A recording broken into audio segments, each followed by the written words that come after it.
yanzu ya ishe mu ishara yadda za ku gane waɗannan mutane yahudu ne, maƙaryata ne na gaskiya, wanda idan za a kawo maƙaryata ranar kiyama layin farko wallahi tallahi salafiyya su ne maƙaryatan farko.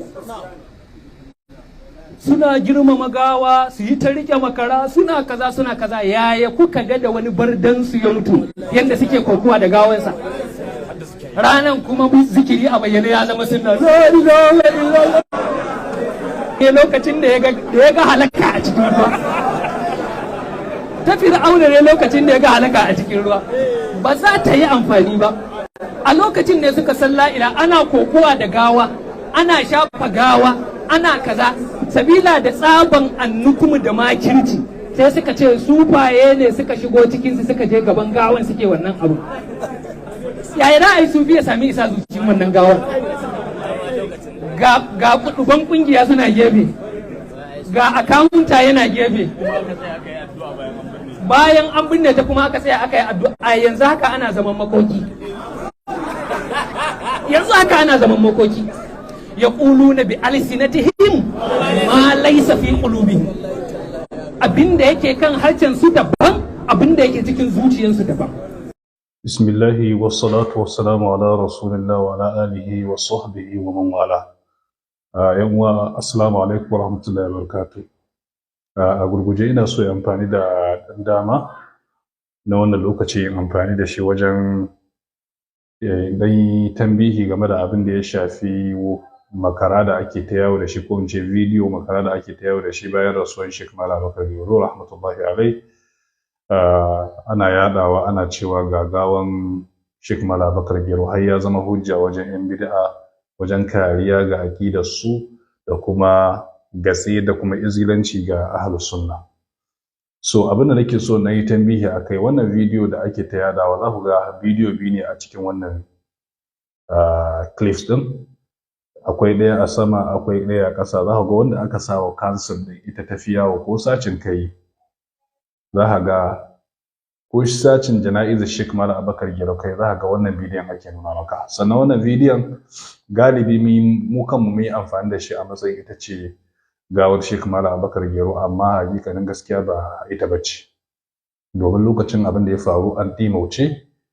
Kuma ni kaina lokacin da muka yi amfani da wannan bidiyon a cikin shafinmu, ban da ma cikakken nasuwa game da cewa wannan ita ce bidiyon, amma ganin yadda mutane suka ɗauki abin, to sai ni da tanto kila haka ne, domin ni kaina na zanci bidiyon ne a shafin Sheikh Malam Jamilu Albani Samaru, ya saka a shafinsa. To da dama mutane sun yada bidiyon, wanda nake tunanin watakila ko kuma shiryawa aka yi, yan bid'a sun shirya a lokacin, ko kuma wasu daga cikinmu ne suka ɗauki abin bisa rashin sani, ko kuma wasu yan bid'a suka fito da abin suka yada domin su shigar da wata shubuha, ko kuma samun wani dalili da zai sa su yi wa ahlus sunna raddi game da sha'anonin su ne yau da kullum na addini.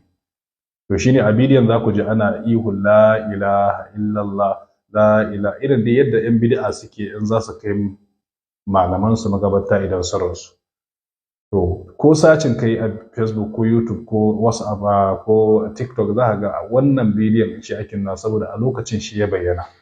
Kuma wannan bidiyon galibi ya bayyana ne kafin ma jana'izar Sheikh Malam Abubakar Giro, amma a lokacin tunda abin wannan din ya rinjaye wancan, sai wancan din bai yawo ba asalin wannan iya. Wanda yake so ya tabbatar da haka yana iya zuwa shafin Sheikh ya tabbatar da asalin bidiyon jana'izar Malam Abubakar Giro da kuma makarar da aka ɗauka, ya koma shafin Sheikh Malam gashi nan da suna Abdullahi Gwandu TV na ji na Facebook, shafin babban malaminmu Malam Saminaka, zai ga wannan jawabin, wannan bidiyon cikakken sa. Wannan bidiyo bambancin ma da za a gani, su wa'innan da suka ɗauki gawar Sheikh Malam Abubakar Giro makararsa ƴan agaji ne da baret da kinifan agaji. Wannan ita ce gawar Sheikh Malam Abubakar Giro, kuma ba a bi shi ana wannan zikirin da ƴan bid'a suke raddi akai ba, suke ta surutu akai ba. Wannan din shi yasa muke da zargin su suka fara yada bidiyon dan su samu hujja. Wannan kuma din da aka zo ana yada, za ka ga daga farko za ka ga shi makarar Sheikh Malam Abubakar Giro babu wata mayafi da aka rufewa gawar shi da shi, in kuka lura a bidiyon.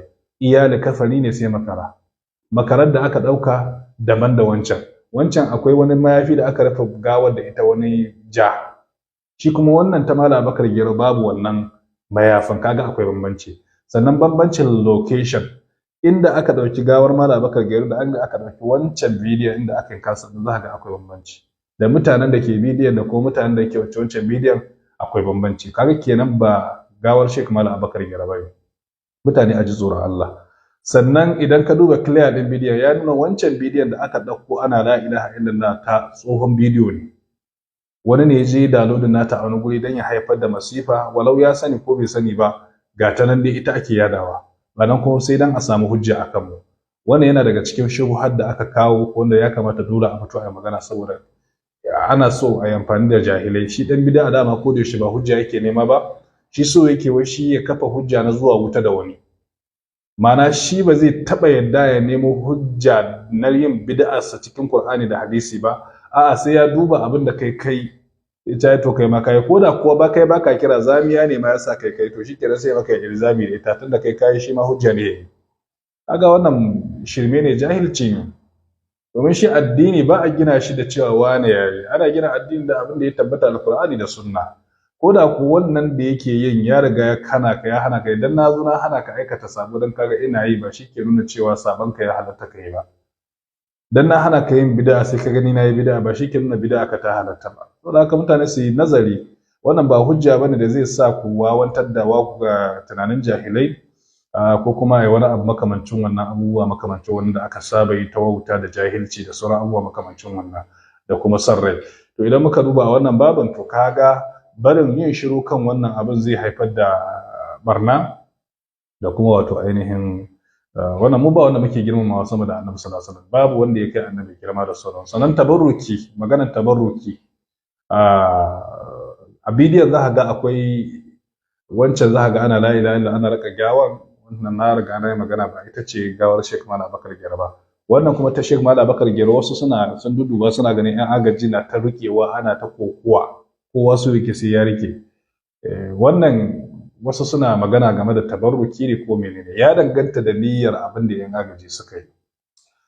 Domin idan har da niyyar cewa sun ɗauki gawar ne irin yadda aka saba yi saboda me, in wani ya gaji ya karɓi wani, in wani ya gaji ya karɓi wani saboda nisan waje, to kaga wannan ai ba wata matsala ba ce. Amma idan mutum ya yi ne saboda neman tabarruki, to kaga wannan ya saba wa sunnar Annabi sallallahu alaihi wasallam. Kaga kenan wannan issue din zai koma ga cewa innamal a'malu binniyat kenan, ko binniyya. Lalle ayyuka da niyya yake tabbata, ba iya niyyar da kai to shine ake maka hukunci da shi.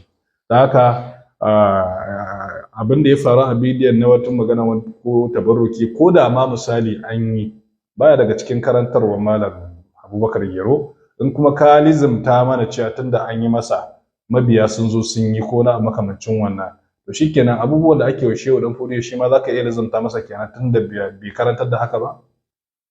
To abubuwa ne da ya kamata ya zama na cewa duk abin da za mu yi adalci a cikin sa, sannan duk abin da za mu yi mu rika wato ainihin sanya lura da kuma hangen nesa cikin sa.